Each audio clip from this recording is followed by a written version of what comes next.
বিপরীতে আজকে যে রাষ্ট্র ব্যবস্থা পরিচালিত হচ্ছে সেটি স্পষ্ট হচ্ছে দিন দিন। বন্ধুগণ, আমরা দেখেছি যে এই যে কুখ্যাত যে রাজাকার এটিএম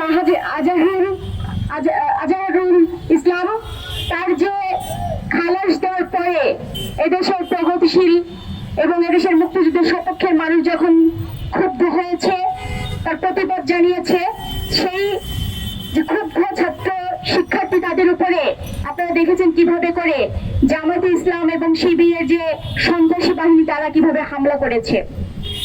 সেই হামলায় আহত হয়েছে আমাদের শিক্ষার্থী ভাই বোনেরা, অনেকে হাসপাতালে গুরুতর অবস্থায় চিকিৎসাধীন আছেন।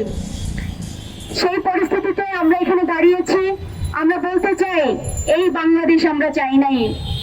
এবং বারবারই বিভিন্ন সংস্কারের কথা এসেছে, সেই সংস্কারের কথা যখন এসেছে তখন আমরা শুনেছিলাম যে বাংলাদেশের বা যে কোনো রাষ্ট্রের তিনটি স্তম্ভ, আইন বিভাগ, বিচার বিভাগ এবং যে শাসন ব্যবস্থা, সেগুলো একটি স্বচ্ছতা এবং তার জবাবদিহিতা এবং তার স্বাধীনতা প্রয়োজন হয়। আমরা বিচার ব্যবস্থার যে স্বাধীনতা চেয়েছিলাম সেটি আমরা কিন্তু দেখছি যে কিভাবে করে ভঙ্গুর অবস্থার মধ্যে পড়ছে। আজকে খালাস দেওয়ার কথা বলা হচ্ছে। আমরা বলতে চাই যে এই যে কুখ্যাত রাজাকার তাকে আসলে রাষ্ট্র দায় মুক্তি দিয়েছে। এই দায় মুক্তি দেশের জনগণ দেয় নাই।